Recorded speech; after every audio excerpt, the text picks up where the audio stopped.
السلام علیکم ورحمۃ اللہ وبرکاتہ۔ پیارے دوستو، تکبیر تشریق کے مسائل لے کر میں آپ لوگوں کے سامنے حاضر ہوا۔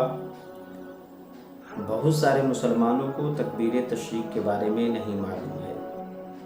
اس لیے نہیں معلوم ہے کیونکہ ہم دین سے کوسوں دور ہیں۔ نہ اپنے بچوں کو علم دین سیکھنے کے لیے بھیجتے ہیں، نہ خود علم دین سیکھتے ہیں، نہ علماء کی صحبت میں بیٹھتے ہیں کہ کچھ دین کی باتیں سیکھ سکیں، کیونکہ علماء کرام کو دیکھتے ہی ہماری عادت ہے کہ کوسوں دور بھاگتے ہیں۔ پیارے دوستو، یہی وجہ ہے کہ ہم علم دین سے کوسوں دور ہیں۔ دین سے ہمارا کوئی وابستہ نہیں ہے اور ہم نے دین کے بارے میں کچھ جانا نہیں۔ اس لیے بہت سارے مسلمانوں کو تکبیر تشریق کے بارے میں معلوم نہیں ہے۔ تکبیر تشریق کیا ہے؟ اسکرین پہ آپ کو دکھ رہا ہے کہ تکبیر تشریق کیا ہے، اور میں پڑھ کے بھی آپ کو سنا دے رہا ہوں۔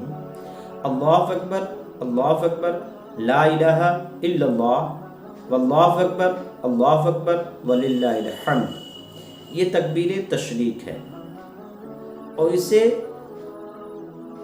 ہر مسلمان کو ذی الحجہ کے چاند میں پڑھنا چاہیے۔ یہ دعا ہے، اور یہ افضل ہے کہ ہم اپنے زبان کو اس دعا سے تر رکھیں ذی الحجہ کی چاند میں۔ لیکن 9ویں ذی الحجہ کی فرض نماز کے بعد، 13ویں ذی الحجہ کے عصر نماز کے بعد تک تکبیر تشریق ہر باجماعت نماز کے بعد ایک مرتبہ، فرض نماز کے بعد ایک مرتبہ پڑھنا واجب ہے، اور 3 مرتبہ پڑھنا افضل ہے۔ تکبیر تشریق کا یہ پورا طریقہ ہے کہ کب سے کب تک واجب ہے اور کب سے کب تک پڑھنا افضل ہے۔ افضل یہ ہے کہ ذی الحجہ کے چاند نظر آتے ہی اس دعا سے اپنی زبان کو تر رکھیں، اس لیے کہ یہ صحابہ کرام کا معمول رہا ہے کہ صحابہ کرام ذی الحجہ کے چاند نظر آتے ہی اس دعا سے اپنی زبان کو تر رکھتے، جہاں جاتے، سفر میں، راستے میں، بازاروں میں، گھر میں، دکانوں میں، یعنی جہاں موجود رہتے ان کی زبان چلتی رہتی، اور اس دعا سے اپنی زبان کو تر رکھا کرتے تھے۔ یہ بہت ہی افضل طریقہ ہے، اور یہ مہینہ بھی بڑا بابرکت والا ہے۔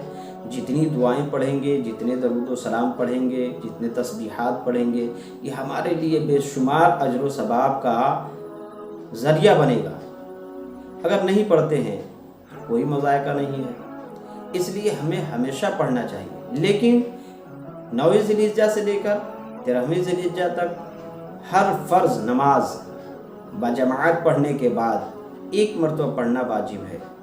واجب اسے کہتے ہیں کہ اگر ہم نے ادا کیا تو اس کا بے شمار اجر و ثواب اللہ تبارک و تعالی عطا کرے گا، لیکن اگر ہم نے چھوڑ دیا، بھول گئے، چھوڑ دیے، یاد نہیں رہا، تو یہ گناہ ہے، ہم گناہگار ہو چکے ہیں، اور اللہ کی بارگاہ میں سخت ہماری پکڑ ہوگی، اور عذاب نار کے بھی ہم حقدار ہوں گے۔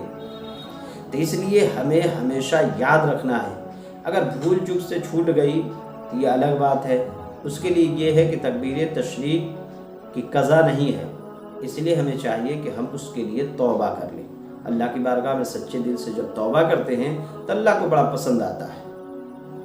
تو بھول چوک سے ہو گئی تو ہمیں چاہیے کہ اللہ کی بارگاہ میں توبہ کر لیں، اللہ یقیناً قبول کرنے والا ہے، معاف کرنے والا ہے۔ تو یہ پوری تفصیل تھی تکبیر تشریق پڑھنے کی، اور ہمیں چاہیے کہ ہم اسی طریقے سے تکبیر تشریق پڑھیں اور اس پر عمل کریں تاکہ ہم گناہگار ہونے سے بچ جائیں۔ ہر کام گناہ سے بچنے کے لیے ہی کرنا چاہیے، اور اللہ اس کے رسول کو راضی کرنے کے لیے کرنا چاہیے، نہ کہ دکھاوا کے لیے، شو بازی کے لیے، ریاکاری کے لیے۔ یہ تمام چیزیں غلط ہیں اور یہ اللہ کو پسند نہیں ہے۔ امید کرتا ہوں کہ آپ کو پوری بات سمجھ میں آ گئی ہوگی۔ اللہ کی بارگاہ میں دعا ہے کہ اللہ تبارک و تعالی تمام مسلمانوں کو عمل پیرا ہونے کی توفیق و رفیق عطا فرمائے، آمین۔